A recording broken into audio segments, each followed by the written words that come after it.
Salut à tous, c'est Steven et aujourd'hui je vous présente un nouveau tweak Cydia qui s'appelle Sticky et qui va vous permettre, comme vous le voyez, d'avoir une espèce de post-it sur votre écran de verrouillage.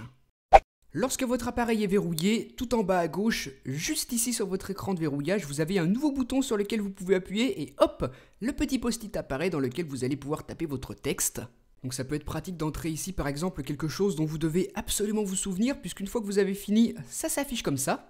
Vous pouvez ensuite cacher le clavier avec ce petit bouton ici, et maintenant c'est tout bon, votre note est entrée et va rester sur votre écran de verrouillage, peu importe ce que vous faites, regardez, vous voyez qu'elle reste à chaque fois.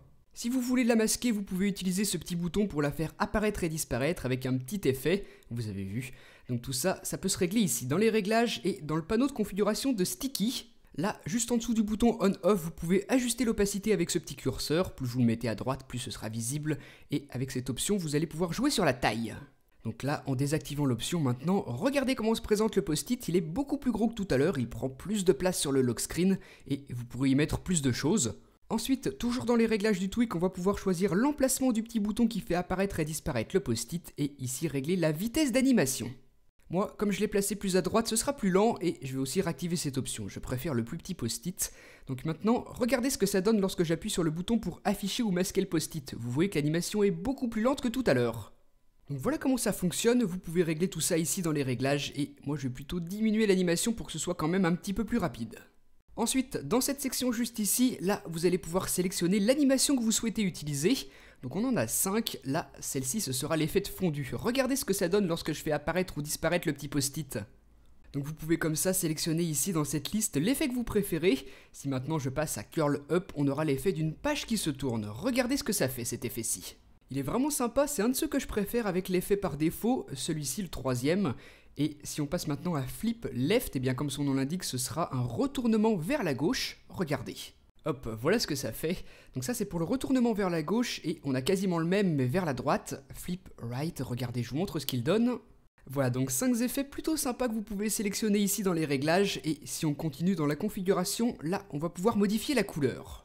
Par défaut, vous avez vu que le post-it est jaune, et bien là on va pouvoir changer tout ça. Avec ce curseur en bas, vous réglez l'intensité lumineuse et ici vous sélectionnez tout simplement votre couleur. Donc moi, je vais choisir du vert pour le fond de mon post-it. J'appuie ensuite sur Apply pour appliquer le changement et regardez, je vais vous montrer ce que ça fait. Je retourne sur mon écran de verrouillage et voilà. Le fond de mon post-it est vert et le texte reste noir. Donc ça aussi, si on a envie, on peut le changer, ça se passe ici. Donc le fonctionnement c'est exactement le même que celui qu'on utilisait tout à l'heure pour modifier l'arrière-plan du petit post-it. Là vous choisissez votre couleur, donc moi ce sera du jaune pour mon texte, et ensuite on applique le changement. Pour finir, si ça vous intéresse, vous pouvez modifier la taille de la police d'écriture, donc par défaut c'était à 20, là je passe à 30, donc mon texte sera plus gros. Maintenant, mon post-it ressemble à ça, texte jaune, fond vert et police de 40. Donc tous ces réglages vous les faites comme je vous l'ai montré ici dans le panneau de réglage de Sticky. Donc voilà, vraiment un très bon tweak, s'il vous intéresse il s'appelle Sticky, comme ceci, disponible sur le Cydia Store au prix d'$1 sur la source de ModMyEye. Il peut être vraiment super pratique, moi je l'utilise pour mes listes de courses, je marque ce que j'ai à acheter directement sur mon post-it sur mon écran de verrouillage et comme ça j'ai pas besoin de déverrouiller à chaque fois mon iPhone. Donc vous aussi, dites-moi dans les commentaires ce que vous en avez pensé et moi je vous dis à très bientôt pour une prochaine vidéo. Salut!